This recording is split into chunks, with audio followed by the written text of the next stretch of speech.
Hari ini saya lagi membuat bilah mandau tempilan panjang 60 cm ini. Pesanan dari saudara kita. Nah, ini sudah mulai empu rapikan dan kolongnya juga sudah mulai dirapikan. Semoga saja hari ini bisa selesai panjang bilah 61 cm. Oke, ini semoga saja beliau menontonnya dan melihat langsung bilah daripada pesanan beliau. Jadi perlu saya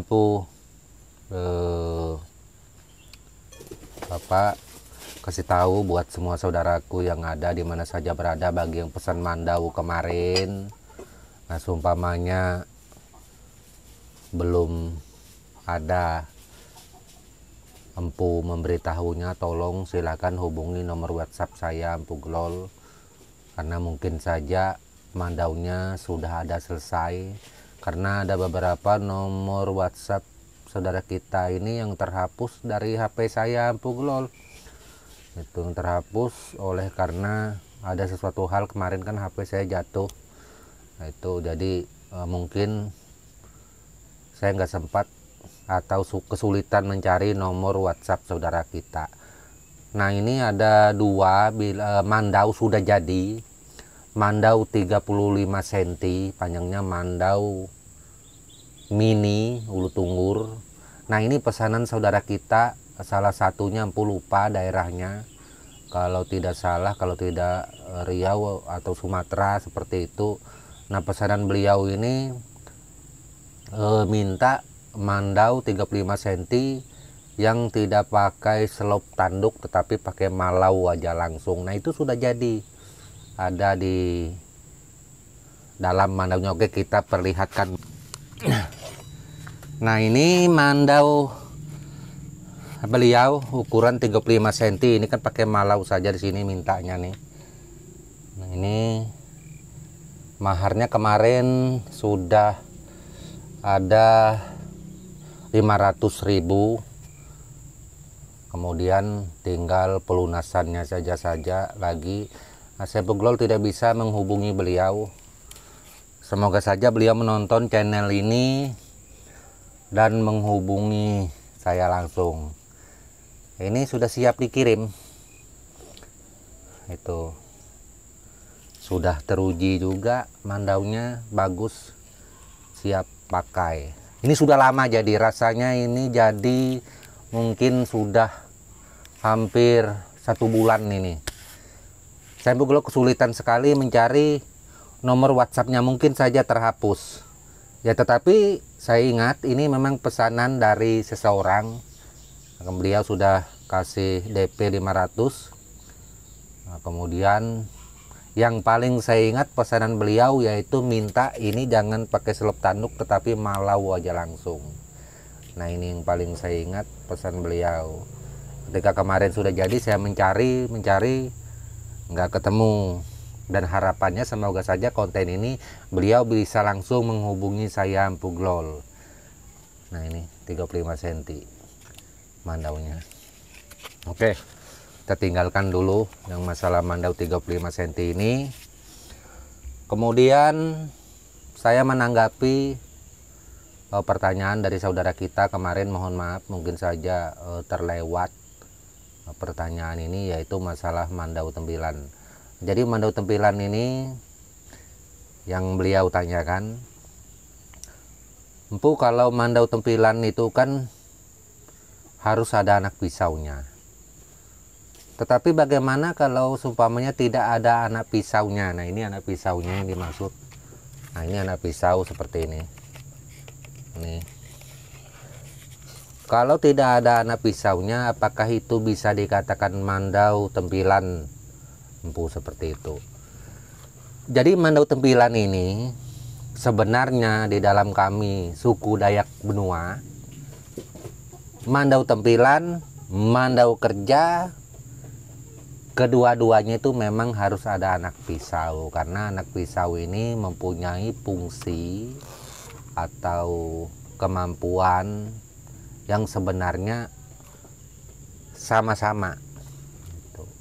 Yang sebenarnya pisau juga banyak membantu pekerjaan kita untuk melakukan sesuatu, umpamanya untuk meraut, dalam keadaan terdesak juga bisa untuk membelah perut ikan, umpamanya kita jalan di hutan meraut rotan, membelah rotan, terus meraut sesuatu.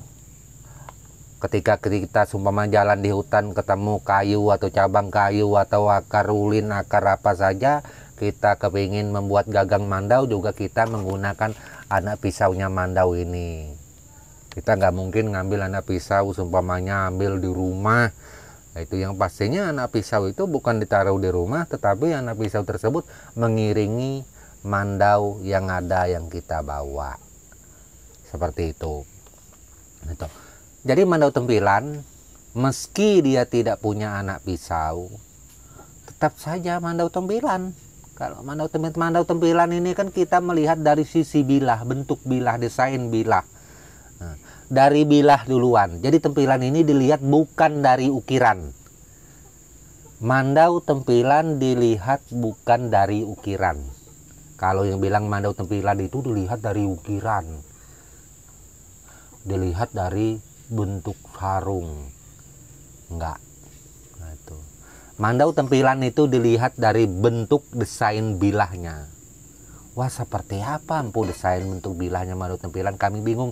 Makanya itu untuk menjawab hal ini perlu empu tegaskan kembali. Video empu banyak, silahkan saudaraku scroll, pilih video empu yang ada menjelaskan masalah mandau tempilan, tonton. Nah, itu di sana banyak penjelasan masalah bilah mandau tempilan. Nah, jadi mandau tempilan itu ketika kita memilikinya, meskipun tidak ada anak pisaunya seperti ini, tidak ada ininya, apa ukurnya ini, seumpamanya sarungnya tok dengan bilah dengan gagang. Jadi mandau tempilan ini dilihat dari bilahnya. Kalau bilahnya bagus, rapi, kelihatan kokoh, atau istilah bahasa kita sini bilang kencang bilahnya kencang sekali. Nah, ini adalah mandau tempilan. Kalau bilah mandau tempilan atau mandau tempilan dipastikan dia pasti kencang, rapi dan bersih.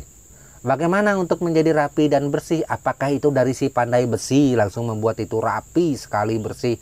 Jadi kita tinggal pakai aja, tahunya kita yang punya. Enggak. Mandau tempilan itu dibuat oleh pandai besi dengan tempaan yang rapi, tetapi proses untuk pembersihan, mengasahnya segala macam supaya dia lebih sempurna, itu kembali kepada kita si pemilik bilah mandau tempilan tadi seperti ini. Yang penting dari penempa ininya rapi. Nah, kemudian tinggal kita poles, kita asah mengikuti bentukan yang dibuat oleh si pandai besi, mengikuti tempaan yang dibentuk oleh penempa tadi, kerapiannya itu kita ikutin aja. Nah, di situ akan terlihat hasil bilah mandau tempilan yang ada. Nah, jadi mandau tempilan dilihat dari bilahnya. Setelah dari bilahnya, kalau bilahnya sudah top, bagus, kencang, rapi, elegan, tidak norak. Bilah tempilan tidak mungkin terlalu norak, nggak mungkin. Meski dia bilah tempilan ini banyak macam, ada yang polos, ada yang ada ukiran di sini, ada ukiran paku, ada ukiran rewiran, kadang-kadang ada yang ada kuningan di sini, ada yang bitik malang di sini, ada yang perak, macam-macam. Itu semua itu bilah tempilan ketika dia rapi dan elegan. Itu seumpamanya bilah tempilan ini ada ukiran pakunya ini sampai ke sini. Itu bukan bilah tempilan. Bukan, bilah tempilan tidak ada seperti itu. Bilah tempilan itu tentunya sedap dipandang mata. Tidak ada bilah tempilan itu dipandang mata itu kusut. Tidak ada bilah tempilan itu seadanya. Tidak ada bilah tempilan itu asal jadi kayak bilah parang, nggak mungkin. Nah, ini untuk bilah tempilan. Setelah jadi bilah tempilan, maka dilihat dari desain bentuk sarungnya. Bentuk sarungnya. Sarungnya harus kelihatan langsing, rapi, indah. Walaupun tidak ada ukiran, umpamanya ukirannya sedikit, elegan, dan penempatan ukirannya itu menyesuaikan dengan bentukan sarung yang ada, sesuai pakem yang ada dibuat oleh orang tua dulu, diikutin itu. Makanya itu jangan heran ketika melihat mandau yang kita buat di sini, ada mandau-mandau tertentu yang kadang-kadang ukirannya di leher saja, polos. Ada mandau itu yang ukirannya penuh. Ada bahkan mandau itu sumpamanya gagangnya tidak diukir. Karena memang desainnya dari tempo dulu, zaman dulu memang seperti itu. Kita tidak membuat-buat. Pernah juga ada yang mengatakan, apakah empu tidak mampu untuk mengukir gagang mandau empu, kenapa dibuat polos? Banyak, tonton saja video saya yang lalu-lalu, banyak kok saya ukir gagang mandau yang ukiran full sesuai dengan pakemnya yang ada, seperti hulu kemau. Gagang kemau tuh ukirannya full kebanyakan karena pakemnya seperti itu. Bisakah empu buat gagang kemau sederhana? Bisa, nggak masalah. Nah, ini untuk bilah tempilan dibarengi oleh sarungnya. Kemudian kita akan melihat sulatannya bilah tempilan. Karena sulatan bilah tempilan ini dari sulatan, kebanyakan sih sulatan 4 yang dipakai, atau sulatan lanteng bekat, atau sulatan dawan danan, sulatan 5, sulatan 7, bahkan yang terakhir penutup sulatan 9. Yang manakah yang bagus pada sulatan ini? Semuanya yang bagus, nggak ada yang jelek. Sulatan yang ada ini tergantung selera. Nah, seperti itu untuk bilah tempilan. Kemudian dari gagangnya, kita melihat gagangnya, ukirannya juga tentunya bagus. Bagus berarti tidak berarti ukiran itu harus banyak penuh, tetapi penempatan penyisipan ukirannya, patahan-patahan dari ukirannya itu sedap dipandang mata, enak.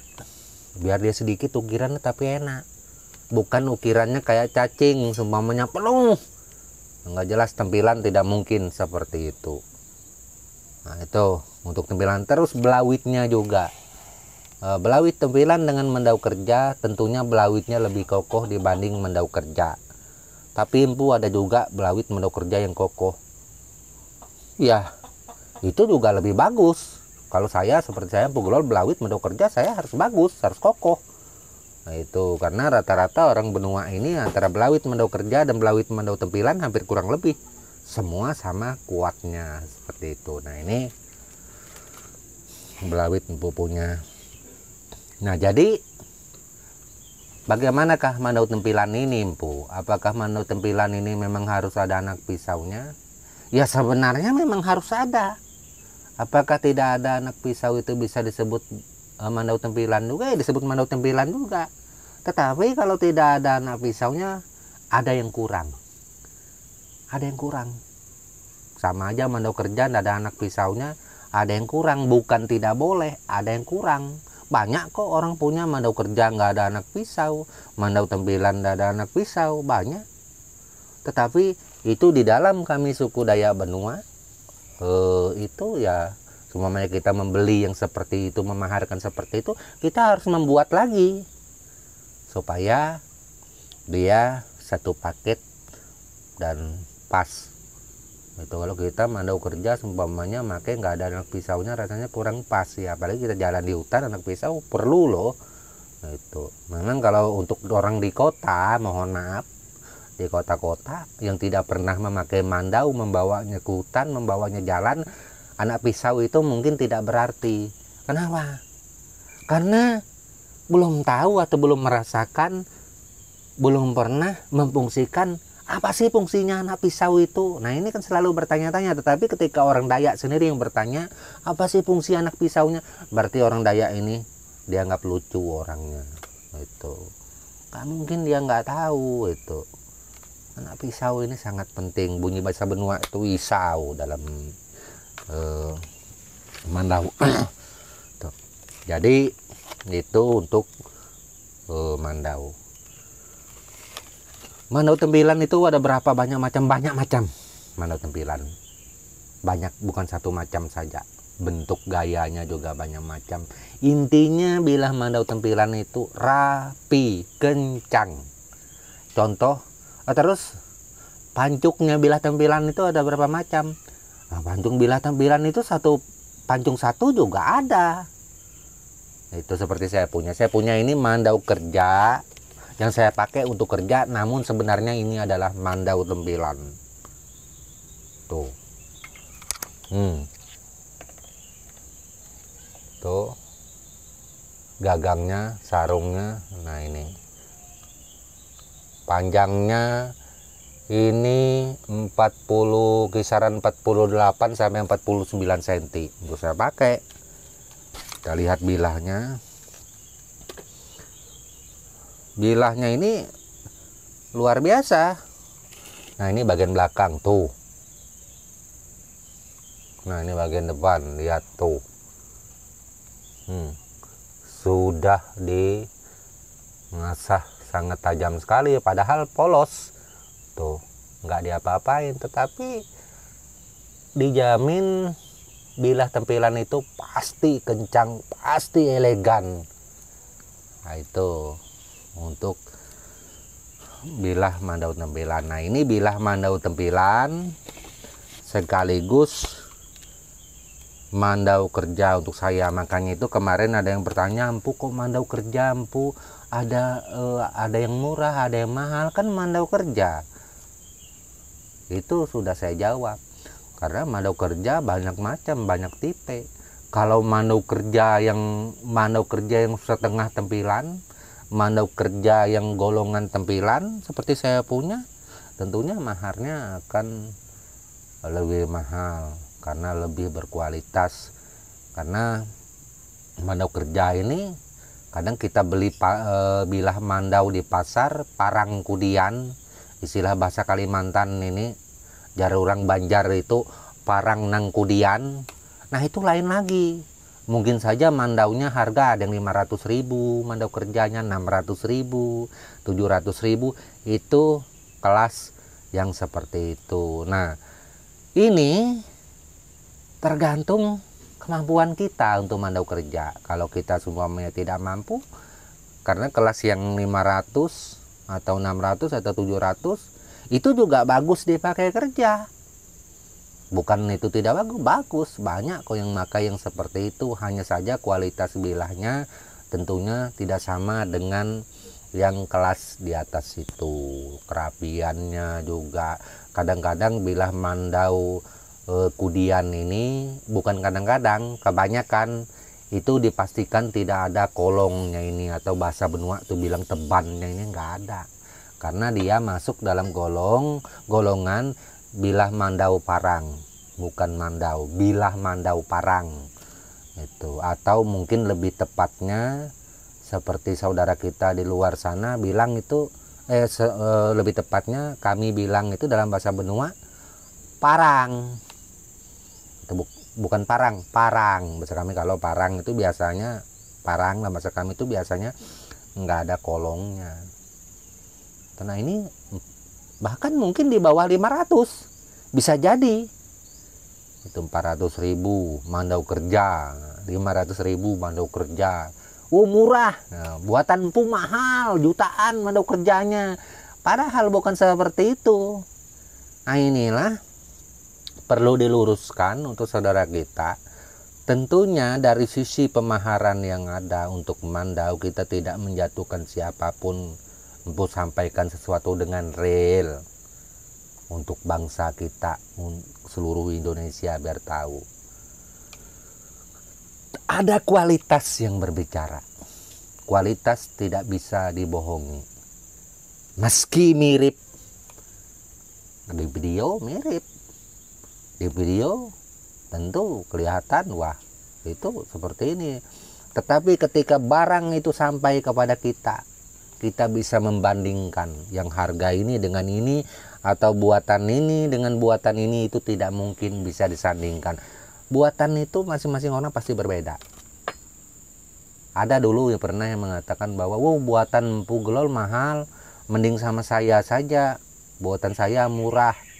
Dengan pugelol mandau tempilan hulu tunggur itu bahkan 5 juta, 6 juta, 7 juta, sampai ada yang 10 juta manda hulu tunggurnya.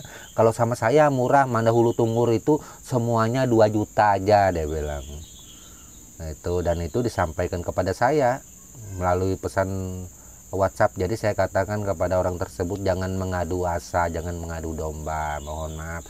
Kalau saudaraku kepingin yang 2 juta itu mandau tempilannya, ya silakan sesuai kemampuan saudaraku, itu juga bagus seperti itu. Nah kemudian dia memaharkan mandau tersebut, lalu berpesan lagi WhatsApp padaku, kok tidak sama dengan buatanku? Mana bisa sama dengan buatanku? Buatanku sendiri, tidak mungkin bisa disama-samakan. Itu sudah pasti, karena masing-masing orang itu tidak mungkin sama buatan, terkecuali dia gurunya sama. Itu kalau saya umur saya 50. Itu guru saya untuk pembuat mandau untuk pengukir di Kabupaten Kutai Barat, kampung saya Kalimantan Timur. Itu, para pengukir di atas saya sudah mati semua, nggak ada yang hidup. Nah, terakhir guru saya di Pondok Labu Kutai Kertanegara, itu beliau sudah meninggal juga, sudah mungkin beberapa tahun ini meninggal, mati semua. Jadi pembuatan yang saya buat ini berdasarkan memang orang-orang yang memang di atas saya, guru-guru saya tidak menciptakan sendiri. Nah sekarang mandau-mandau yang ada ini kebanyakan justru orang-orang berguru kepada orang yang seumuran saya. Itu mungkin juga saudaraku yang ada ini berguru meski bukan dengan pugelol, tetapi umurnya pasti sama dengan saya. Itu nggak jauh-jauh amat seperti itu. Nggak mungkin kalau terlalu jauh di atas saya. Itu seperti itu. Nah jadi itulah tentang masalah mandau tempilan yang ada. Oke, dan akhir kata itu saja yang aku sampaikan. Semoga saja bermanfaat dan berguna untuk kita semua. Sekali lagi semoga ini bermanfaat. Salam budaya dan tabah selalu untuk kita semua, amin.